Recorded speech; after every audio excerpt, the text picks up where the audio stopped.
Yudhishthira has been coronated as the king, but out of his goodness, he surrenders this and once again gets the situation back to the same place.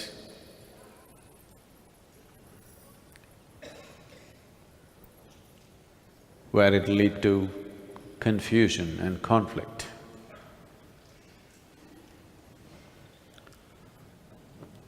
A king or one who wishes to rule, there is a saying in Tamil, "Nallavan venuma, vallavan venuma." That means, do you want a good man or a capable man? Maybe you want a good man as your neighbor.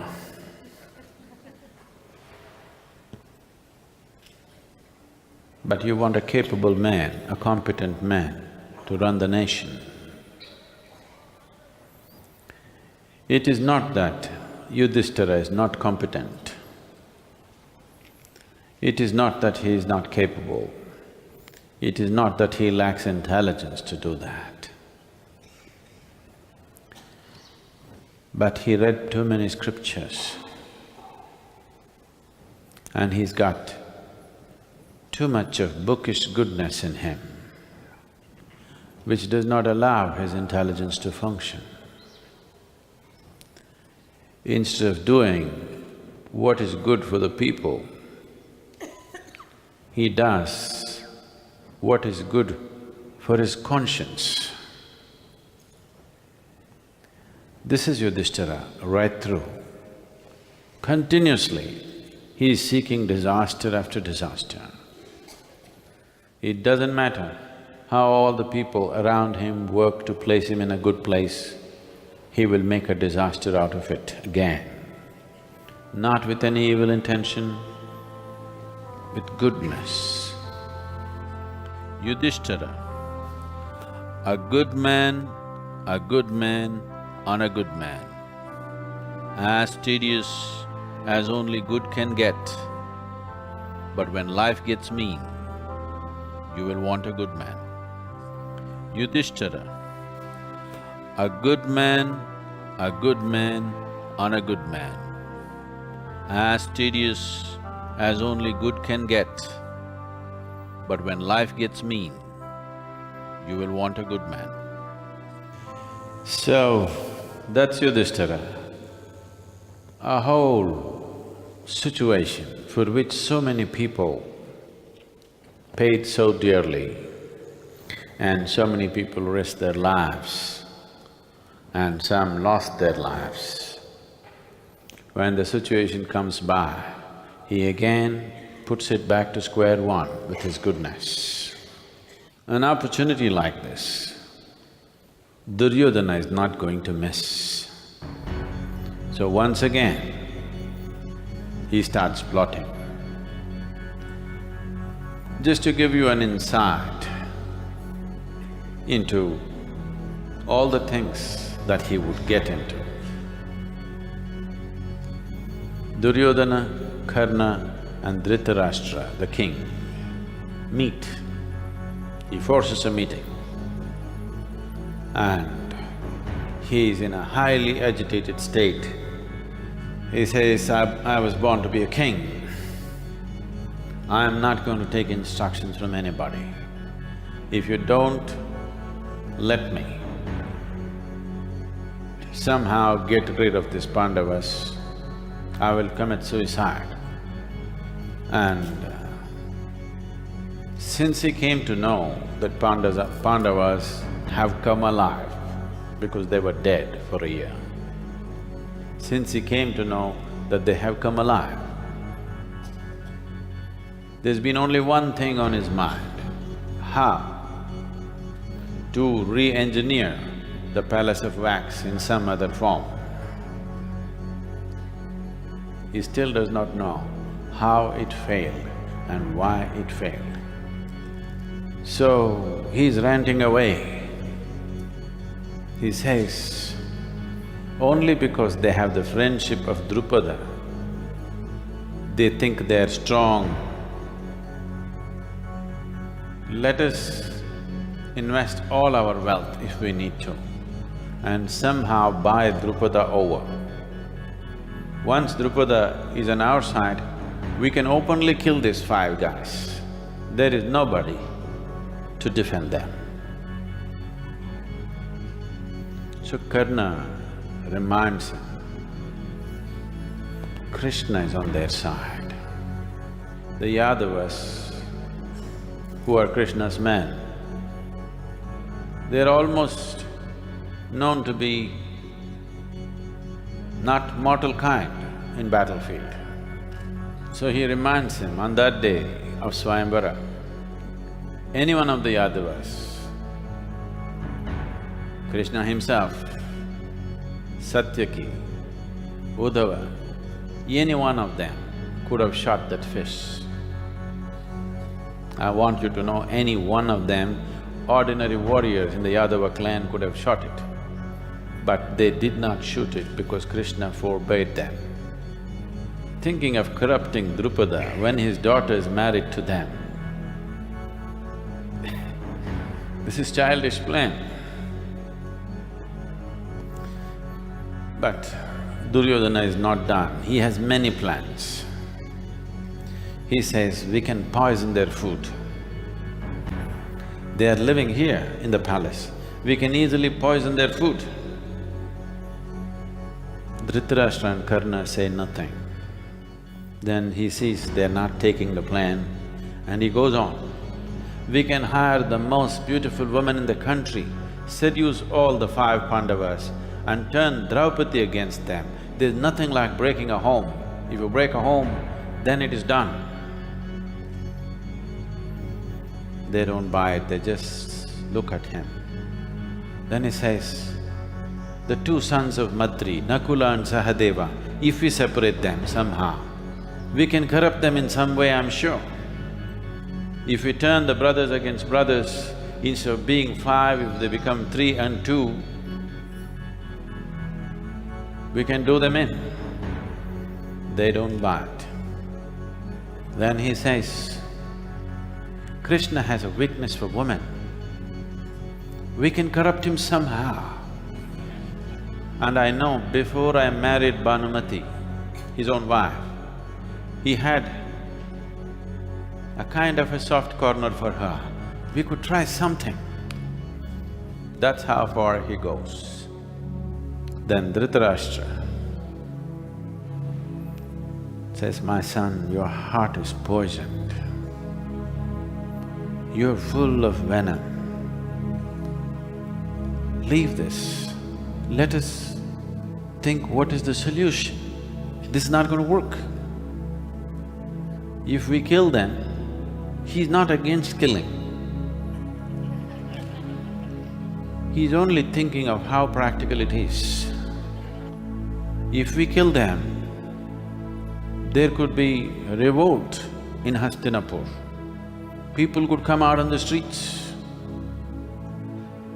That will not be good for us. And I want you to remember, in the past, Drupada has routed the Kaurava army once. The Kuru army has been defeated by Panchalis. And once again, now fired by the passion of this relationship, he will again come at us. Along with the Yadavas, we stand no chance. This is not the way to go. But Duryodhana is not done with his plans. He said, I'll come up with something else. Then they meet along with Bhishma, Drona, Kripacharya, Vidura, all the doyens of the Kuru court. Bhishma tells him, this is not it. I am telling you, Pandavas are not defeatable in a fair fight. Killing your brothers is the last thing that must be on your mind. Already you have brought so much disrepute to yourself because of the wax palace. Not only to yourself, to your father and the king and the Kuru dynasty, that the brothers are trying to burn the brothers down. A man does not die when his spirit leaves the body. A man dies when his reputation is lost. Still there is a chance for you. Just allow Yudhishthira to be the king. He is a fair man. He will not rub it in on you in any way. He will treat you well. You see what he did just now. I coronate him and he takes you as an equal. He will not make it nasty for you. He will treat you as a brother. Learn to live as a brother. There is a chance for you to regain your own reputation and find a place, a good place in history. This is the turning point for you. You have to make the right decision now. But this not just here, all along, in a dozen important situations it continues. Every time there is a turn to take, Duryodhana compulsively takes the wrong turn. It doesn't matter how many people advise him, he is hell-bent on taking the wrong turn. His advisors, his friends, elders, it doesn't matter who tells him, he will take the wrong turn anyway. Then, seeing that Bhishma is voicing what he wants to, Dronacharya says, "One thing I want you to know is, Pandavas are not easily defeatable even in foul play. I know Arjuna, I have trained him, he is as good as me. He can shoot you dead in his sleep. When he's asleep, he can shoot you dead. He has that kind of power within himself. Don't try this. This will invite death for you, your brothers, and probably for all of us." Kripacharya says similar things. Vidura sees that there is no point trying to convince Duryodhana, so he plays on the emotions of Dhritarashtra. He says, "Oh brother, you remember what a sweet childhood we had." Dhritarashtra and Vidura and Pandu grew up together. Three of us, what a wonderful childhood we had. How joyful we were, how loving we were, how you loved Pandu. And how can we do this to Pandu's children? Pandu will look down on you from heaven and curse you and your children forever. Dhritarashtra shook. So Vidura realized he's hit it and he wants to press it on. He further tried to rake this emotion between him and Pandu. But Vidura knew Dhritarashtra very well, but still he underestimated him in his ability to put on an act and continue with his attachment for his son. Dhritarashtra said, "All the elders, Bhishma, Drona, Kripacharya, Vidura, there can be no better counselors than these. I have the best counselors that any king can ever have. They are saying the best things to us. It is in our well-being that they are saying this. It is for the well-being of the Kuru dynasty that they are saying this. My son, you must do the right thing." See, as a king, he can just tell him what to do. But no, he will not tell him what to do. He will tell him, you must do the right thing, and leaves it open. Duryodhana gets up and walks out of the meeting, which is an unthinkable thing to do. When the king is sitting there, and Bhishma, who is referred to as Pitama, the eldest there in the Kuru court, is sitting there. To get up and walk away from the meeting is an unthinkable thing. But Duryodhana gets up and walks away. So the die is set. Either the Pandavas should die or they should leave. But then Krishna steps in. From here on, Krishna plays an important role in everything that happens.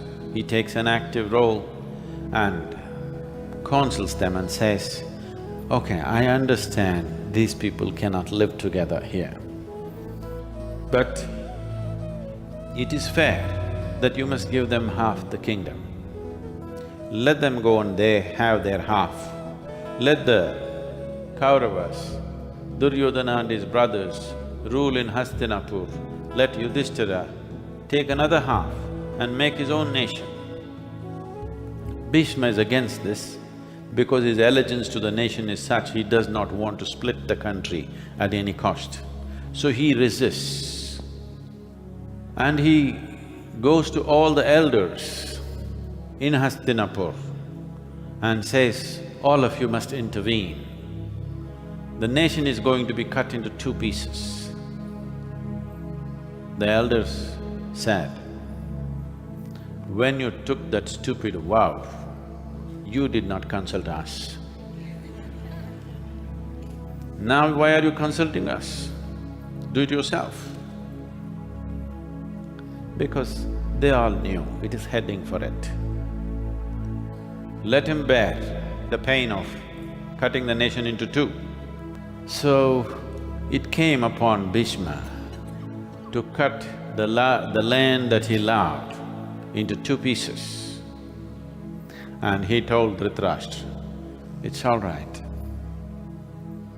split the country, let them have one part and let the Kauravas rule in Hastinapur. So Dhritarashtra called the five Pandava brothers. In the full assembly of the court, he gave a fair cut. The cut was like this. He told them, I will give you Kandavaprastha. Kandavaprastha was the ancient capital of the Kuru dynasty. Pururava, the first of the Kauravas, who was the son of Buddha, if you remember, got a curse from the rishis and the whole place went down into ruins and the place dried up and became like a desert. It was an abandoned city, fallen apart, ruined. Nothing grew around it except thorns. That was the gift that was given to the Pandavas. But Yudhishthira, being who he is, he dutifully accepted this and took his brothers, his wife, and was leaving. Krishna intervened and he said, now to make it fair, it is best that half the gold and the cattle and the horses and the chariots and the mulls means the wrestlers. The wrestlers are very important. If you want to train an army, you need the people who work in the gymnasium. The mulls and whoever else wants to go with the Pandavas, the blacksmiths and the goldsmiths and whoever else wants to go with them, let them go with them. No compulsion. No compulsion to stay, no compulsion to go. This was unexpected. But right now, they were trying to make the scene look like it's a very fair division. They're taking the best part and they're giving an abandoned part which is of no use to anybody. They believe if they go there anyway they will die, and anyway Duryodhana has plans for them. He does not intend that they just go away. So they had to part with the gold, the horses, the cattle, and lot of people decided to go with the Pandavas. This convoy left for Khandava-prastha. After days and days of walking and many people dying on the way, they reached Khandava-prastha. Till then, the brothers were enthusiastic. When they saw the place, the desolation of the place, their hearts sank and Bhima became furious.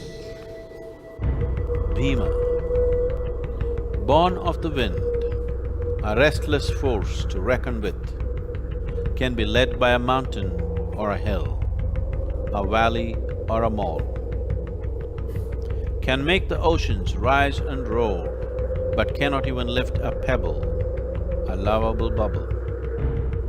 Bhima, born of the wind, a restless force to reckon with, can be led by a mountain or a hill, a valley or a mole, can make the oceans rise and roar, but cannot even lift a pebble, a lovable bubble. He raged, I want to kill that Duryodhana and his brothers. Is this the place to give us? You know, he's the son of wind. He just flies off, always. All the other brothers became quiet. Now they saw what they have landed up with in the middle of nowhere, a cursed city. Then Krishna said, and to think that the old man Bhishma sanctions this and your Guru Drona and Kripacharya allows this to happen.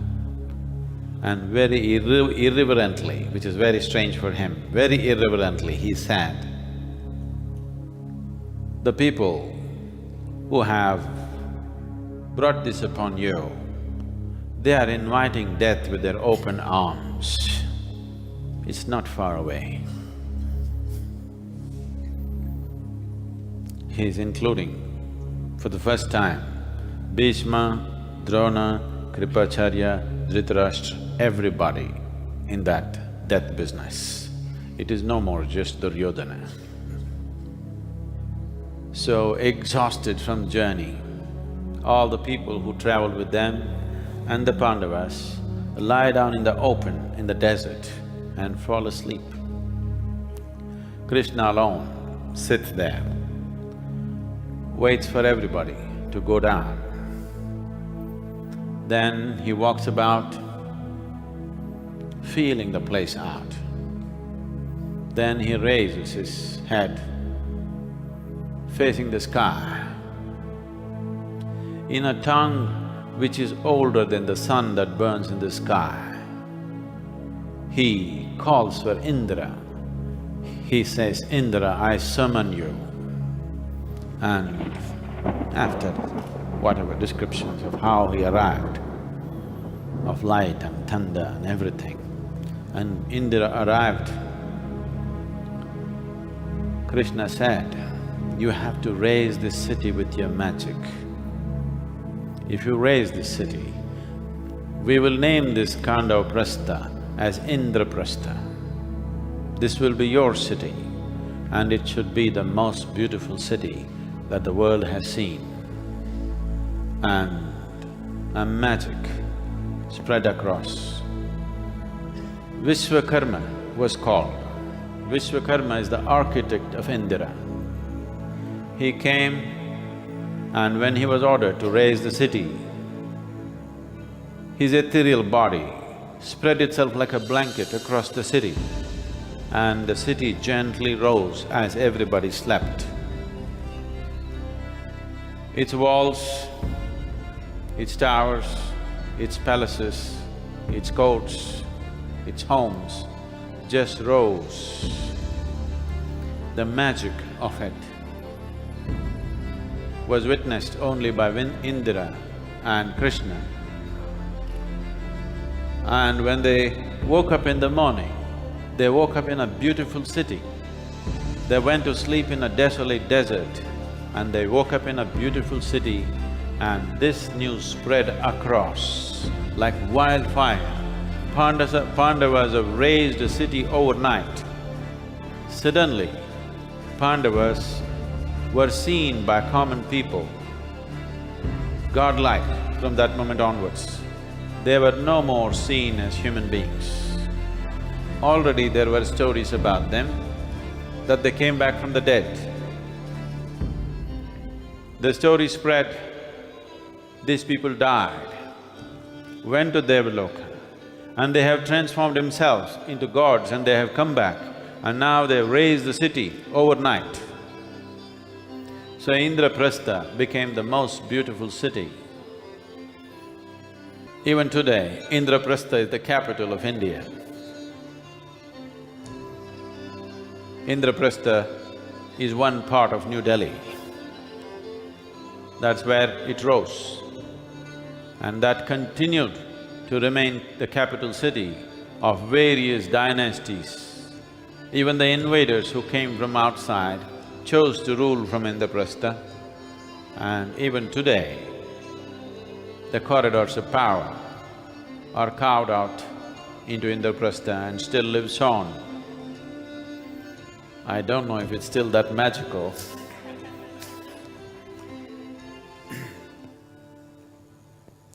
Then Krishna and Arjuna, this is the time that they really bonded. Many lifetimes they have seen together as Nara Narayana, but in this life, this is the time after Indraprastha that they spent time together and bonded. They went out riding, spent days and nights sitting on river banks and talking and discussing and understanding various things that Arjuna needed to understand. This was a time of bonding for them that once again Arjuna consciously bonded with Krishna in this life. And Krishna said, it is time we extend the city and build many other things. So they were in the Kandava Prastha or the Kandava Vana, which was a thick jungle, and they were sitting in the shade of a beautiful tree on the banks of Yamuna. Krishna said, we will have to burn this forest down. Arjuna said, it is such a beautiful forest and it's so full of life, how can we burn it down? So Krishna said, now that you have chosen to be kings, you must bear the burden of civilizing the world. It is something that you have to carry upon your heads. There is no way, there is no glory of being a king without the responsibility and the burden of civilizing the world. And that needs brutal action. And he and Arjuna together, they burned this forest down. And Krishna tells Arjuna, you must kill every creature that tries to escape the fire. Arjuna says, why kill them? Let them go. He says, if you let an enemy go, he will return. You don't let an enemy go. If you let him go, he will come back tomorrow. You want to live and rule this nation in peace, you don't let your enemies go. So, in this whole process, they kill every other creature and they acquire certain amount of enmity because they kill all the snakes, and one particular snake escapes and that comes back to cause trouble, as Krishna said. Said, an enemy whom you let go today, he will come back tomorrow. And he came back and really bothered them much later. From this also, a man comes out who did not belong to this land. His name is Maya, or they don't know his name, they just call him Maya. So Maya came out and pleaded, please don't kill me. And I have great skills to build, I am a great builder. In my nation, in the land or in the world from which I come, I am a builder, I am an architect. I can build a great assembly hall for you, the kind of assembly hall that humans have not seen in this part of the world. Please do not take my life. Arjuna looked at Krishna, drawn and ready. Krishna said, yes, let him be, he'll be useful for you. And Maya came out and built the Maya Sabha, or a courthouse or an assembly hall for which there was no match anywhere. An exquisite description of how this assembly hall was. He made glass panes with crystal, thin sheets of crystal where people could look through but they wouldn't know it is there. You must understand, these are days when nobody had seen glass. So when guests came, they walked into it thinking it's open doorways. And of all the people, Duryodhana walked into it. A very proud man, when he knocks his head on something, you're in for trouble. So, Indraprastha grew and everybody started moving because it's such a beautiful and prosperous city. All the talent started moving towards Indraprastha. People started vacating other cities, the best of people started coming to Indraprastha. Half of Hastinapura travelled, anybody who was worth anything started moving to Indraprastha, and once again the Kaurava heart started burning, that everybody is moving towards Indraprastha. Everybody wants to go there. Even Duryodhana's brothers wanted to go and see, which made him so wild. But then the inevitable thing happened. Narada came. When Narada comes,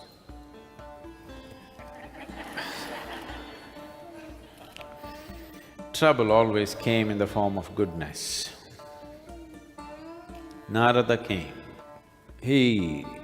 When all the five brothers prostrated in front of him in the presence of Krishna, Narada once again brought back this issue. He said, now you have become prosperous. And he told them a story about two Rakshasas, Sunda and Asunda. These are brothers who were bonded very strongly. And they built a huge kingdom for themselves and they ruled.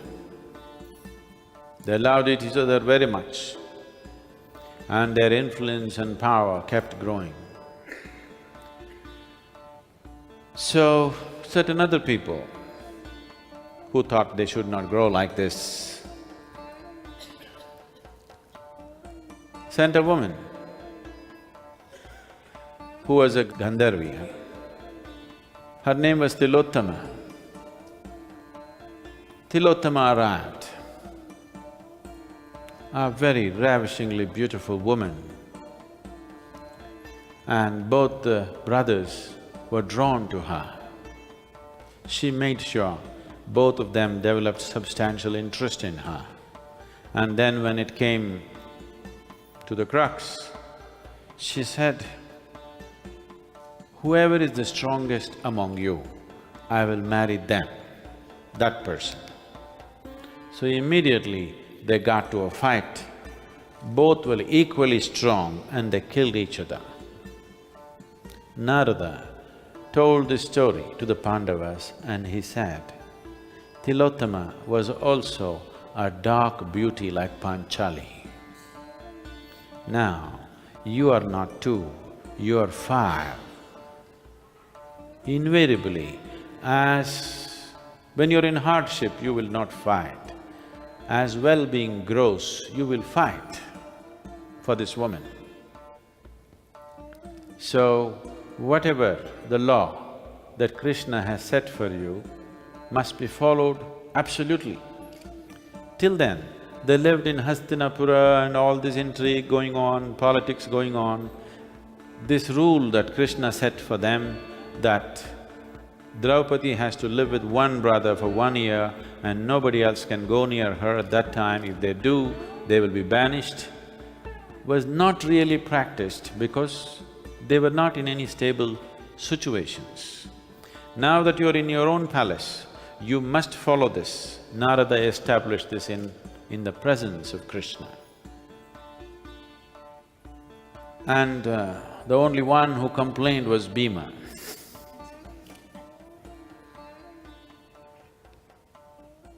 Then a situation happened. People were happy, the city was beautiful and getting bigger by the day, teeming with activity and talent. And they had a fabulous palace, and above all, this assembly hall that the Maya built was the talk of the world. People were traveling from long distances just to see this hall. Then Narada also said, now that you're positioned like this, and Krishna is here wanting to establish dharma in the Kshatriya world, it is time that you perform a Rajasuya Yajna. A Rajasuya Yajna means it is a ritual performed to establish the king as the king of kings. You send the message out that this king has right now become powerful enough, fit enough to be the king of kings. Either you accept or you fight, one way or the other. Or in other words, they're transforming a king into an emperor. Yudhishthira said, where is this needed? We are happy in Indraprastha.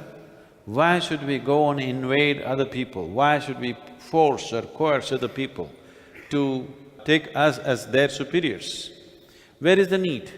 I have no such ambition. So Narada said, it's not about you. Your father has still not made it to heaven. He is still in the land of Yama. The reason is, he does not have his own biological children. You are his children. Unless you do the Rajasuya, he cannot raise to the Devaloka or to the land of gods. So that fixed it. And Yudhishthira agreed, and they sent out the message of Rajasuya. Rajasuya Yajna was not even happening once a century, it happened once in many centuries. So once in a way, a king acquired enough prominence to claim that he can perform Rajasuya Yajna. It is the biggest thing that can happen to a Kshatriya. Invitations were sent forth. Where invitations were refused, armies were sent. The four brothers, Bhima, Arjuna, Nakula, Sahadeva went in different directions and conquered land after land, kingdom after kingdom. They put them down and brought back immense wealth. Elephant loads of gold and jewelry and diamonds they brought back as gifts from other kings. It was a sign that they have surrendered. And Rajasuya Yajna is to be performed. The only kingdom which was not touched was that of the Kauravas, because they are brothers. You don't go touch them. But they were invited as guests to be a part of the Rajasuya, not as outside guests, but as household. So they could not refuse. Duryodhana had to travel. along with Bhishma, Drona and the 100 Dududus. Except Dhritarashtra, because of his blindness, everybody else travelled.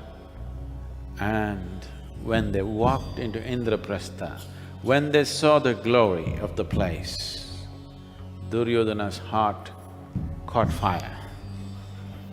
He couldn't bear it anymore. You send them into a wax palace, they don't die. You send them into your desert, they turn it into paradise. His heart started burning and now he is doing Rajasuya. In one generation, only one king can perform Rajasuya. That means Duryodhana's thing is out in his life. It's not out for now. In his life, it's out, unless Yudhishthira is dead. So immediately, that is the only ambition now. The moment he walked into the city, he thought they will be living in some ramshackle place. When he walked into a glorious city, he couldn't bear it anymore. And Rajasuya Yajna happened or happening well. All the kings have assembled. In the meantime, just before this, Jarasandha, the king of Magadha, who's been Krishna's enemy continuously, who burned down Mathura, and because of it, Krishna moved to Dwaraka. Jarasandha had captured 99 kings and put them in the dungeons because he was planning to do another kind of yajna where he wants to sacrifice 100 Kshatriya kings. So 99 he captured. He just needed one more to perform. So Krishna said, if he performs this yajna, 100 kings will die at a time and your Rajasuya will not succeed, and anyway Jarasandha is not going to accept, and you cannot fight his army with yours. Your army is not yet big enough to fight Jarasandha's army. So we must kill Jarasandha one way or the other. One thing is, I owe it to him that he must be dead already. But somehow, because I moved west, I kind of forgot about it. I owe it to him, and if you want your Rajasuya to be successful, he has to be removed.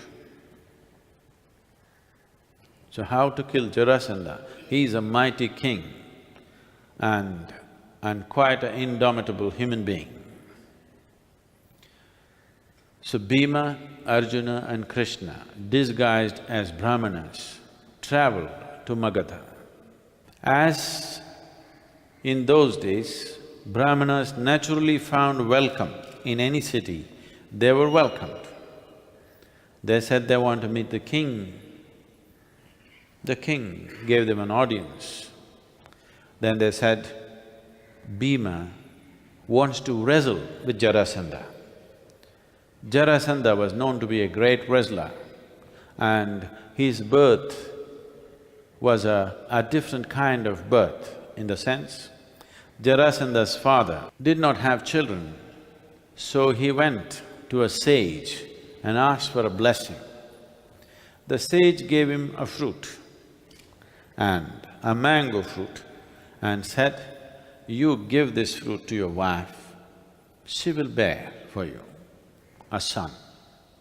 He had two wives. He loved both of them and both of them were together when he came with the fruit. So he suddenly did not want to decide to which one to give.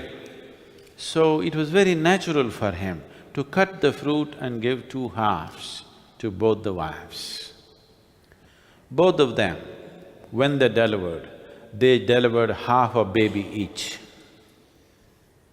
This distortion of a baby split in the center, he was terrified and they wanted to immediately do away with this, and these two pieces of an infant were given to a maid to go and discard in the forest.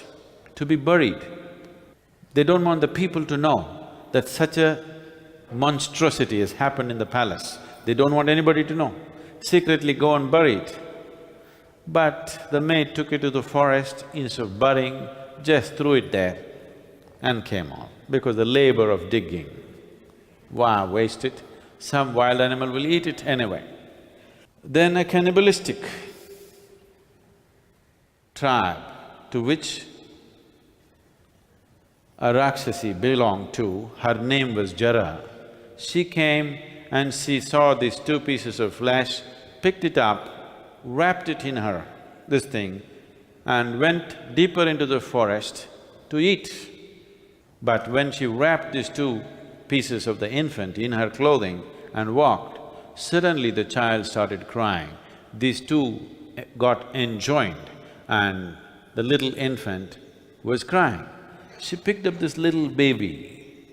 Never before she had handled such a tender piece of life. She looked at this and she couldn't eat it. If it was a little bigger, she would have eaten it. This was too tender, too vulnerable and helpless. She could not eat. And her own maternal instincts would not let her do that. And she held the child, and then when she realized this has come from the palace, she found a person to take this back to the king. When a wonderful baby boy came home from two pieces of flesh, he was so happy, the king was so happy that he named his son after this Rakshasi. So he called his son Jarasandha, one who was put together by Jara.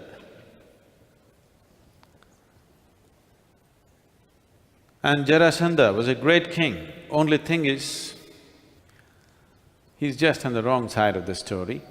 A very just and capable king, a very strong king, strong in every sense. But he hates Krishna, so he's on the wrong side of our story. So when these three Brahmanas arrived, he welcomed them. When they said Bhima wants to wrestle with him, they did not reveal their identity. He looked at them, sized them up, he looked at Arjuna and said, "Well, you are an archer, you are not a Brahmin, aren't you? An archer's hands will be visibly so. It'll be calloused in a certain way that anybody will know that he's an archer." And he also noticed that he said, "You're ambidextrous, who are you?" Arjuna could fight or use his bow and arrow with the same accuracy with both his hands. So he was ambidextrous. So one of the names given to him is Savyasachi. That is, he could use both his hands to fight. He was not… See, if you can use only one hand, this is the only way you can do, you will be hugely crippled in a battle. Somebody is here, you have to turn around. Now he's not like that, he goes like this, he goes like this. That makes him all the more capable. So he said, "You're ambidextrous, who are you?" The only other archer that I know who is ambidextrous is Arjuna. I have not met him. For sure Arjuna wouldn't come dressed as a Brahmin. Anyway, you have come as guests, and he welcomed them, gave them a place in the palace. He said, "Are you sure you can wrestle with me?" Because he is a wrestler who is generally considered matchless. There were two kinds of wrestling matches going on in those days. One is as a sport, where once you put a man down, it's over. Another is a death sport, where you have to end a man in the wrestling ring. Only one man leaves the ring in the end. Two people never walk out, only one man does. If you leave him injured and don't kill him, that is the worst thing you can do to him, you must kill him. So they were asking for the second variety of wrestling. Bhima wanted to wrestle with you as a death sport, not as a simple sport. But still, Jarasandha kept them as his guests, treated them very well, with fabulous hospitality. And wrestling was fixed. After a few days of hospitality, every day in the late afternoon wrestling started and went on for 2.5 to 3 hours till both the wrestlers were exhausted. And they went back, they dined together, they drank together, they partied together. And again next afternoon, they went back to the ring. It went on for many days. Krishna told Bhima, stretch the wrestling little more. Hospitality is too good here. What is our problem? If you can last in the ring, we have no problem, we're really enjoying this place. It went on for many, many days. And then they said, okay, it's time to go back. They told Bhima to go all the way. But going all the way with Jarasandha is not going to be easy because he is going all the way too. They fought bitterly. Whatever Bhima did, he is not able to kill Jarasandha. Bhima is a much younger man, much stronger man, but he is not able to take his life. 26 days and 3 hours they fought. Krishna said, it's enough, we must end it. Then they decided, with wrestling they cannot kill each other. So they took up mace. However you hit him, Jarasandha won't die, he just sits up again and again. Because he's an older man, he was little more exhausted than Bhima, but he is able to take every kind of beating. And Krishna told Bhima, tomorrow is Amavasya. On the Amavasya night, Jarasandha is going to acquire superhuman powers. He will kill you. Don't think he is treating us so well for nothing. He is treating us so well so that we enjoy the hospitality. He is waiting for Amavasya. When Amavasya comes, he is unbearable and on that day he will kill you, which is tomorrow. Tomorrow you will be dead unless you kill him today. So Bhima went all out. Whatever he did, he couldn't. Then he looked at Krishna, what to do? Because if you don't kill him today, tomorrow Bhima will die. Then Krishna took a leaf. How wonderful, I have a leaf, but I don't like to tear a leaf. Krishna tore the leaf into two.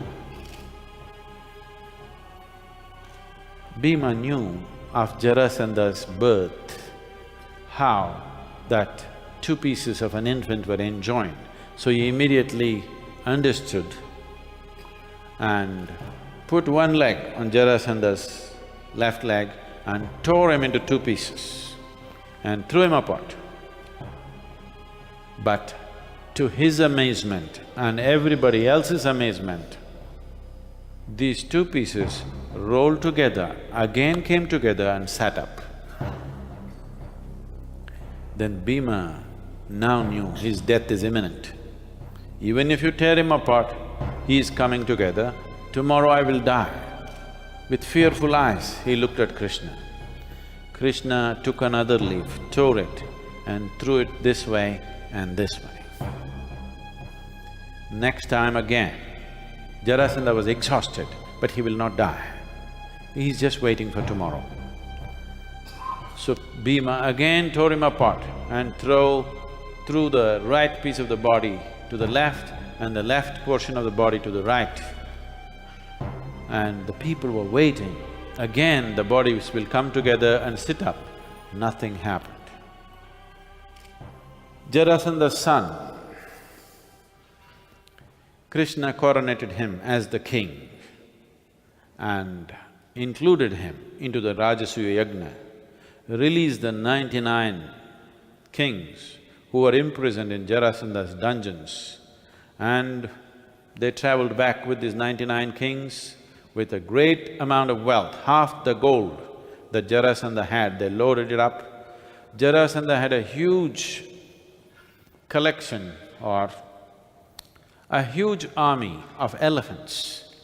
They took half the elephant army and loaded it up with half the wealth that Jarasandha had. And these 99 kings with this immense wealth, they came back to Indraprastha, and now Rajasuya Yajna is happening. There is not enough space in the treasury of Indraprastha to keep the wealth that these people have brought back. It is stored in heaps and heaps everywhere. Duryodhana and his clan have come, everybody has assembled, the yajna is to happen. In the yajna, one person is to be a guest of honor. So, Bhishma being the eldest, Yudhishthira came prostrated in front of him and said, "Pitama, you must tell me, who should be the guest of honor for this? In my mind, I feel it's you, but I leave it to you. Who should be the guest of honor?" Bhishma said, "Of all the men who are here, I may be the eldest, but the greatest is definitely Krishna, because he is only a man for namesake, so naturally he must be the guest of honor." The moment he said this, Shishupala, Krishna's cousin brother, stood up in rage. Shishupala is the king of Chedi. He was known as the bull of Chedi because he was an extraordinarily huge-built man. And there is a string of problems in the past with Shishupala. There are many things, but one important thing is Shishupala wanted to marry Rukmini. He was set to marry her. Rukmini's brother, Rukma, promised Shishupala that he will give his sister in marriage to his friend, who is Shishupala. Instead of simply conducting a marriage, they called for a Swayamvara. A Swayamvara means the girl can choose, but they set up a fake Swayamvara. The brother has already made the choice, and now they've set up a Swayamvara just to satisfy everybody, just using the Swayamvara as a political event. But who she is to marry is already fixed. And Rukmini is in love with Krishna, whom she has not seen. She's heard about him and fallen in love with him. She's never seen him. So Krishna knew that this woman loves him, and he did not want to allow this tradition of setting up fake Swayamvaras. So he went in, abducted the princess, and they gave him chase. Rukma, the brother, and Shishupala, both of them, he tranced them and shaved Rukma's head just to shame him, because he continued to pursue him all the way. He disarmed him, he didn't want to kill him because he's Rukmini's brother. The only way to stop him was he disarmed him, shaved his head, shaved his eyebrows, shaved his moustache with his sword and sent him back.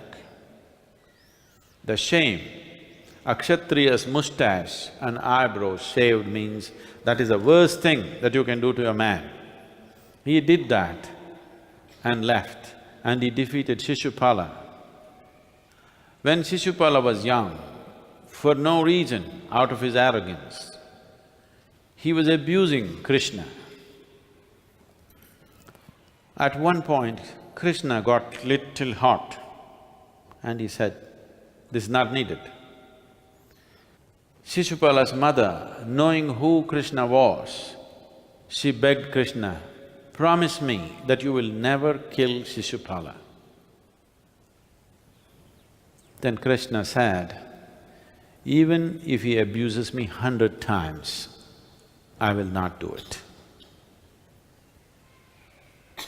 So today, the moment Bhishma said, "Krishna will be the guest of honor," Shishupala got inflamed. All the old anger and shame he has in him burst out and he stood up and started abusing Krishna. Bhishma intervened and said, "See, there is no need to abuse the guest of honor in an event like this. It is me who chose him, not Yudhishthira." Then he started abusing Bhishma. He said vulgar things about him and he continued to abuse Krishna. Krishna just sat there smiling and counting.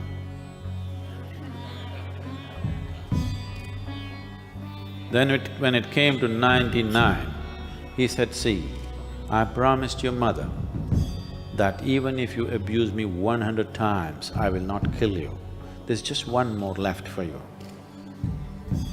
You do one more, you'll be dead." But Shishupala was in no mood or condition to listen. He was frothing in his mouth and abusing. So Krishna took the deadly famous Sudarshana Chakra. He learned to use this disc. It goes to say in Mahabharat, Krishna, when Jarasandha attacked him and he had to leave Mathura, he went up a mountain, met a sage who was working with metallurgy. And this sage, who belonged to a particular tribe, taught him how to extract the hardest kind of metal not known till that time, from a reddish-brown rock. So, he learned this and he extracted this metal. Till then, all the arms were made of brass. So for the first time, Krishna made a discus with steel or iron. So, he learned to use the discus in such a way that all kinds of magical powers have been attached to it. He let loose his disc and it sliced off Shishupala's head. And many other friends of Shishupala and people who resented the killing of Jarasandha, they all drew their swords. The Pandavas were unarmed, but then people who were for Pandavas, they outnumbered those who drew the swords and they kind of contained it, but Rajasuya Yajna, which should have happened beautifully, turned kind of ugly. This is the greatest event in a king's life. It turned ugly. One thing is, Krishna had to kill his own cousin. Another thing is, it was on the verge of an outbreak of violence. It was Krishna's Yadava soldiers who mainly contained the situation on that day. Otherwise, right there, mass killing would have happened. So after the Rajasuya Yajna is over, when all the other guests left, Yudhishthira particularly requested, as it's his nature, for his cousin brothers to stay back for a few more days, be our guests. It's been such a long time, we've been missing all the bad blood. A good man and a good man and a good man. When the Rajasuya Yajna happened, it is part of being family that everybody takes up some responsibility. If your uncles and aunts and cousins come, you can't treat them like guests. You have to give them some responsibility so that they feel like it's their home. As a part of this, it's more a nominal thing. Some of them will take it up seriously, for some it is a nominal thing. Even today, this practice is there in Indian weddings. There's a nominal responsibility. Some people will take genuine responsibility, others will take just nominal responsibility. So, when Yudhishthira asked Krishna, what responsibility should I give Duryodhana? Krishna smiled and said, make him the keeper of your treasury.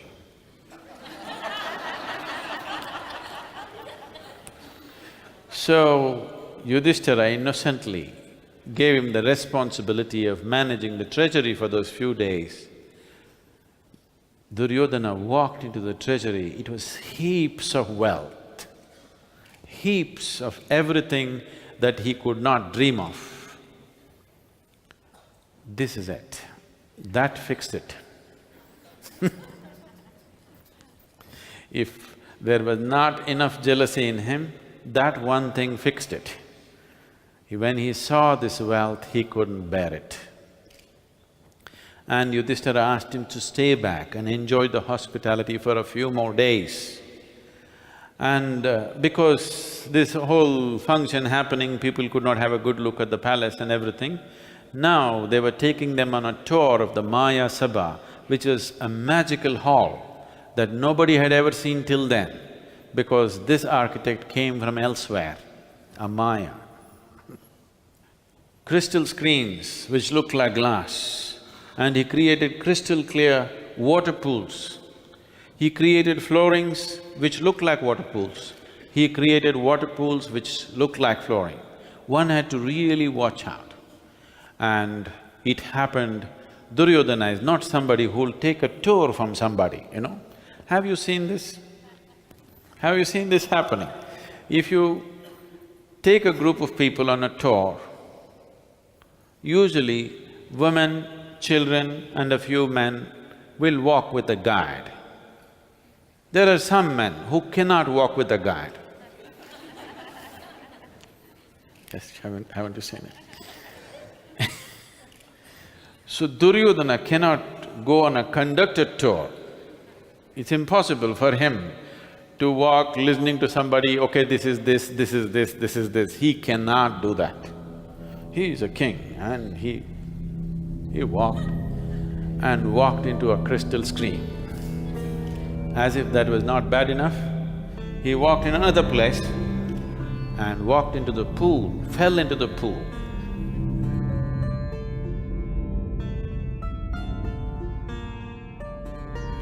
Draupadi, who was passing by, and Nakula, Sahadeva, Arjuna and Bhima, who were sitting there, Draupadi burst into peals of laughter. And the other four brothers also could not contain their glee and they also laughed. Yudhishthira sternly looked at them, brothers controlled the laughter, but the woman, she laughed. Initially, just laughed, after that laughed. And as if that was not enough, she said, what can you expect of a blind man's son? Full-fledged rage, jealousy, envy, anger, fear turned into a full-blooded rage. He looked at her and if her husbands were not there, he would have ripped her apart. He went back, burning in shame. On the way back, he did not eat for many days and he said he wants to die, he wants to commit suicide. He said, I cannot bear this shame that their city has grown like this, they've become wealthy and now they've done Rajasuya Yajna, I cannot do it in my life and the woman laughed at me, I will die. So he went back in the palace, sat down. For many weeks he did not eat. He did not shower, he did not clean his body, he did not change his clothes, he just sat like a madman. Dhritarashtra became very worried that his son is going insane. Whatever anybody said, he was in no mood to listen, he was just insane. He wants to die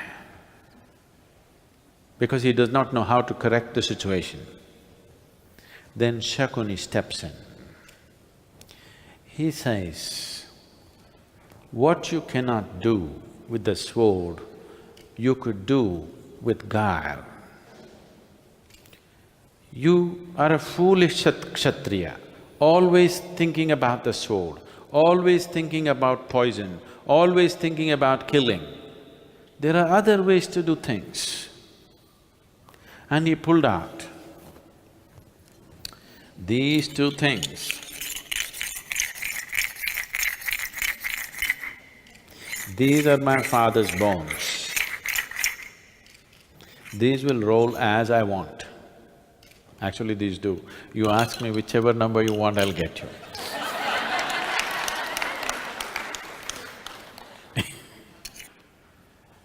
The dharma of those days is, if you invite a Kshatriya either for a duel or for a game of dice, he cannot say no, he has to come. And Shakuni said, Yudhishthira has a weakness for game of dice, let us invite him for a game of dice. I will play for you.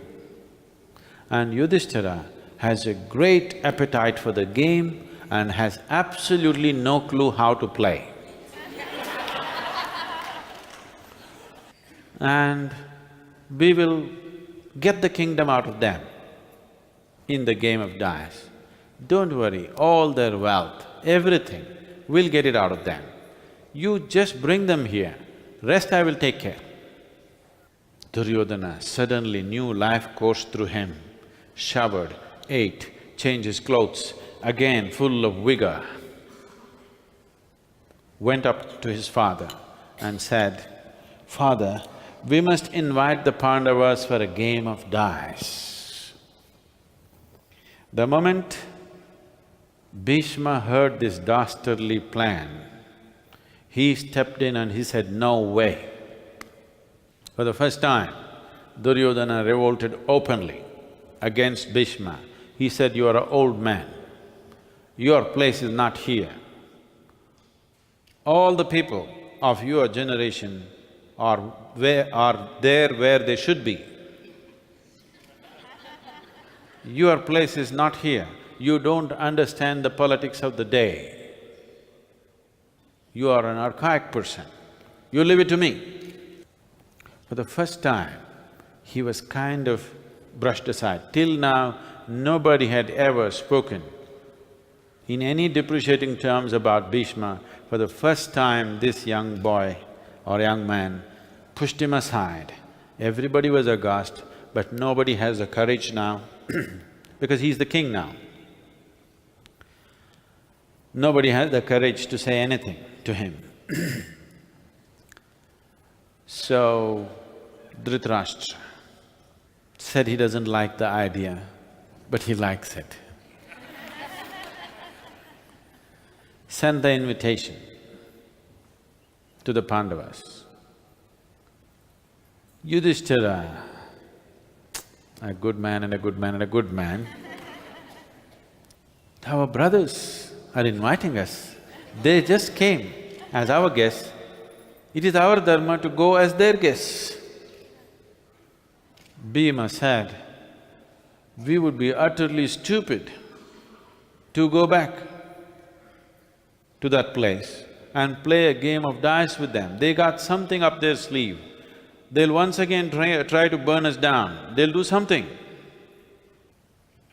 Yudhishthira said, no, our dharma is, our brothers have invited us as a king. When they have called us, when they have called me for a game of dice, I cannot say no. And he likes to play, but though he does not know how to play. Journeyed back to Hastinapur. For the first time, in full regal glory, Five brothers, their queen and the whole paraphernalia, they went back.